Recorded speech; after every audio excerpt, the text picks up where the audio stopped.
Have you ever wondered what games you should keep or you should lose?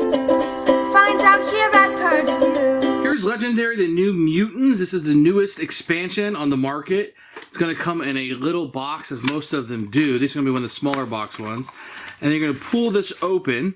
You're going to get an instruction booklet and a deck of cards. Now, most people probably have a storage solution for this by this point. If not, it can go right back in the box. It's a pretty good solution to what you have. There's going to be the instructions as you have for most of these. These are going to be just a one-page. It'll tell you what the new powers are, as most of these do, and how they work. Then you're going to flip it over. It's going to give you some examples of how some things will work through it, and it will explain whatever's new in the set. In this case, these always do a fairly good job of getting you in and understanding. With so many cards in these sets by this point, there's always going to be some conflicts and things going on. Usually I go to BGG and try to work those out. But for the most part, I really don't have a whole lot of problems with the rule book at all in any of these sets. They work very well for me. So here are the schemes that you're going to get. The first one's going to be Crash the Moon into the Sun. And what's basically going to happen here is you're going to stack the twists next to the schemes in altered orbit. And the evil wins when there are 4 altered orbits, which are going to come out in certain numbers. You're going to have Trapped in the Insane Asylum. This is 1 twist plus 2 twists per player. And you face a sanity test. Either keep this twist in front of you as a psychotic break or discard the card. And your players are going to win when you have 3 psychotic breaks. The Demon Bear Saga has 8 twists, including Demons of Limbo is one of the villain groups. And they're going to win when they have 3 Dream Horrors. Now, the twist of Dream Bear is in the city, it escapes. Otherwise, the Demon Bear enters the city from wherever it is in a player's victory pile. So when the Demon Bear escapes, it becomes a Dream Horror. So you don't want 3 of those to escape. Superhuman Baseball Game, which is a really fun one. 9 twists in an extra villain group. And the Evil's going to win when they have 4 runs. And you're going to get those runs. You play the top card of the villain deck when there's a twist. As a bystander, you rescue the cheering fan. If it's a master strike, after it resolves, a villain on third base steals home and escapes. So you're going to be scoring runs, kind of like a baseball game for these schemes. You're going to have two masterminds in this group. Here you're going to have Belasco, Demon Lord of Limbo. And he's going to be a fairly nice one now. So he gets scratch equal to the number of non-gray heroes in the KO pile. And then each other player KOs a non-gray hero. Reveal cards from the hero deck equal to the number of players, gain 1 of them, KO the rest. And each player chooses a different card in the HQ and KO all chosen cards. You may KO 1 of your non-gray heroes or a non-gray hero from your discard pile. If you do, you gain a hero from the KO pile. So you can bring them back in. And the other mastermind you're going to get is Emma Frost, which is one of my favorite characters. She's going to have an 8. During your turn, Emma gets +1 for each gray hero that you have. She cannot be fought again until the start of your next turn. So once you beat her, she's going to be, you can't fight her again from their turn. Put a 0 cost hero from the KO pile on top of each other player's deck, so I can mess things up for you. Each player has a Waking Nightmare. Each of these players who did not discard a hero from this Inhumans, they gain a wound. We're going to come back to Waking Nightmare in just a second. You may play the top card of the villain deck. If you do, you get 5 stars. So if you have a Waking Nightmare, it's going to be a new one in this. It means you have to discard a non-gray hero from your hand. If you discard a card this way, you draw an additional card. It's an attack on your sanity. If you're getting pummeled by Waking Nightmares, you can downgrade your hand from powerful superheroes to more shield agents, and you can fight against that. So discard a card that is to draw a card, but it has to be a non-gray hero, and shield cards will kind of protect you from that. So if you're fighting her and you're worried about this card coming up, getting a lot of shield cards may help. There's going to be 2 villain sets in this. You have Demons of Limbo. Ambush, capture a bystander, put an even numbered, so he's going to have a 3+, and you're going to get 2 of those. Witchfire will come out. He captures a hero from the HQ with the lowest odd number. I'm going to come back to that, but it's going to be important because you're going to be tracking for some of the characters like Wolfsbane, Night and Day, which will be based on the odd or even numbered in there. So switching those up is going to be very, very important. You're going to have Nasturth. To fight him, you must spend 3 of the stars, and then he gets 3 scratch if it's in the moonlight. So let's talk about that. So when you're in the heroes, you're going to be looking at the cost of the cards that are in the hero deck.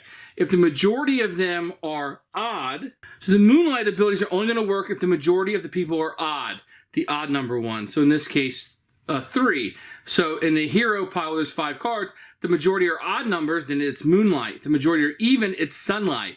So you're going to see things. So if the majority of the heroes are odd, 3 out of the 5 or more, then he's going to have +3 to him to make it 6. That's going to be a new thing that you're going to see in this set. You're going to have Demon Bear. Each player has a Waking Nightmare. So discard a non-gray card to draw another card. And the Demon Bear captures one of the heroes described in this way, the lowest cost, and he can KO the captured hero if he's out. The other villain set is going to be the Hellions, and here you're going to have Cat's Eye. If it's Moonlight, it gets a +2, and you have 2 of those. Here is Thunderbird.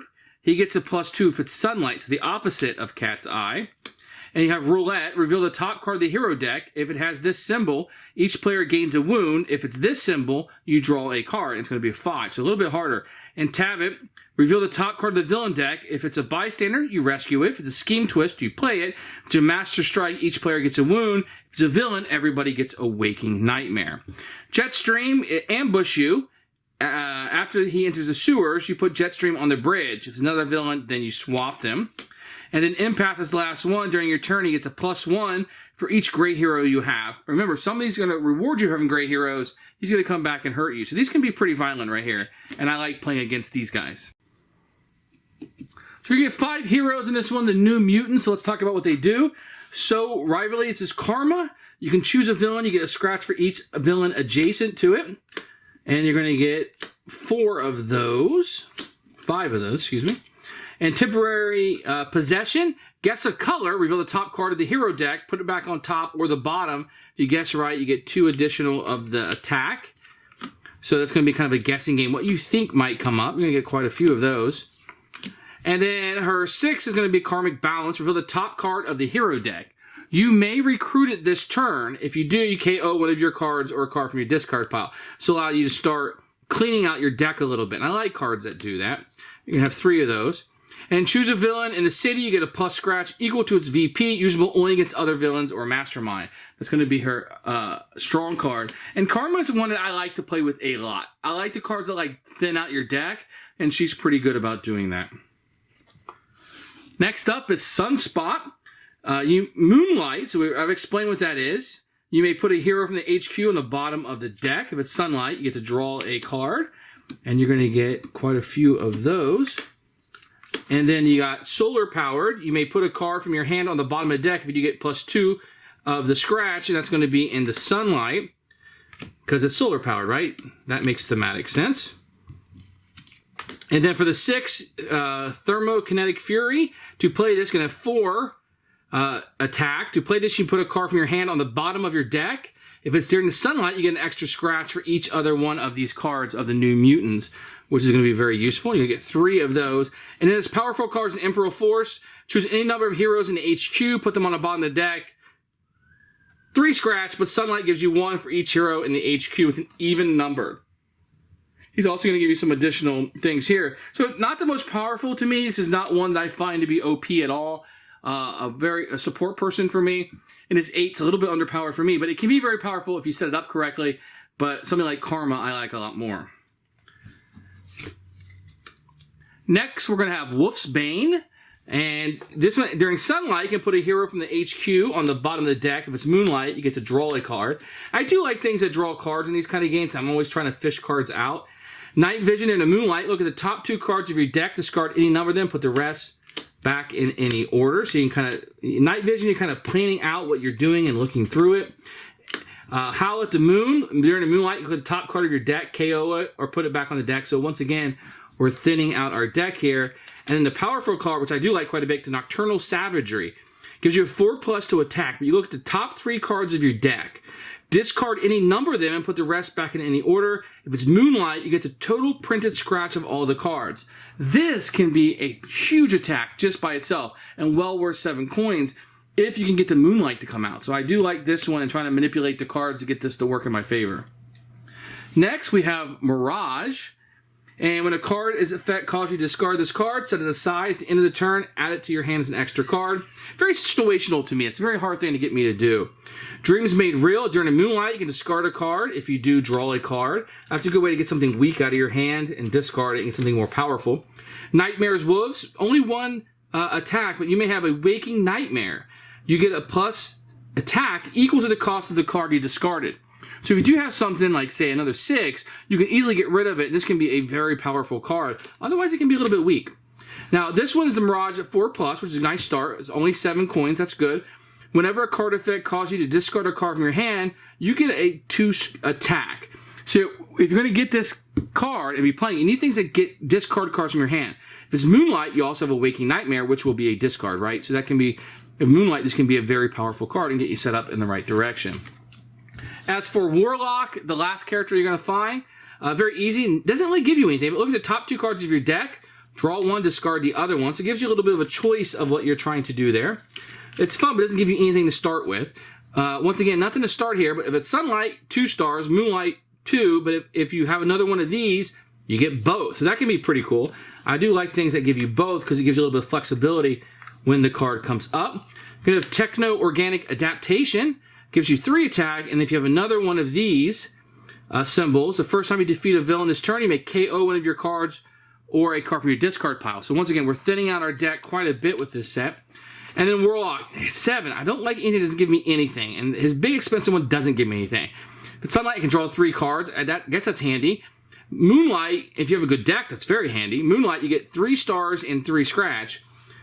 And if you have 4 other mutants, so you have a whole hand of mutants, instead you get both. So you can draw 3 cards and get the 3 stars and 3 scratch. Very situational, not the strongest of expensive cards, but in the right situation, if you set your deck up properly and get the correct draws, especially if you're playing with a lot of the mutants, it can be very, very powerful. So what do I think of Legendary the New Mutants? So here's the thing. It's the X-Men universe, and these cards were already in the X-Men file as bystanders. They were the younger versions of them, and now they're being introduced as stronger versions. And a couple of the New Mutants are in other decks, so if you have those, you can add those in also. But it's kind of neat how Legendary has grown with the times. They kind of had the younger versions. They were supplementing and helping out the X-Men, and now they're here. They're in their own expansion. To be very honest, I follow comics mostly through the movies, so I don't know a whole lot about this group. They seem really cool. There's a couple of the characters I pointed out I do like quite a bit. I find them very powerful, and this group tends to work very well together. Kind of like the Fantastic Four set. If you want to put them together, there's some bonuses in there for having a whole bunch of new mutants. I think they are more powerful together, and I like that. I do. That's not a negative to me. I like the fact that some of these groups are stronger as a group as they would be, and individually, maybe not so. Maybe one character or 2 are more powerful than the others. Is this a set that you need to go out and get? Well, you're going to have some people who just collect everything Legendary. That's me at this point.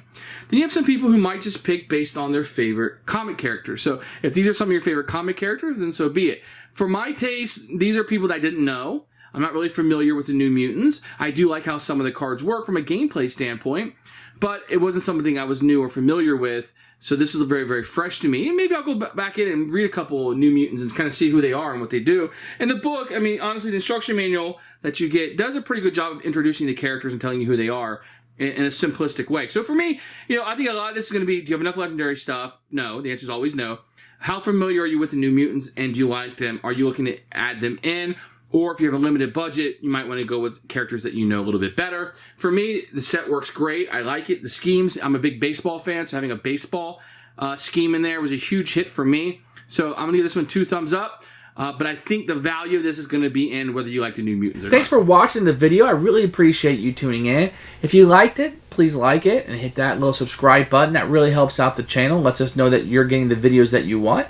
If you agreed or disagree with what I said, feel free to comment below. I'd love to hear what you have to say, and I promise that I will comment back. Thanks for watching, and everybody else, keep playing.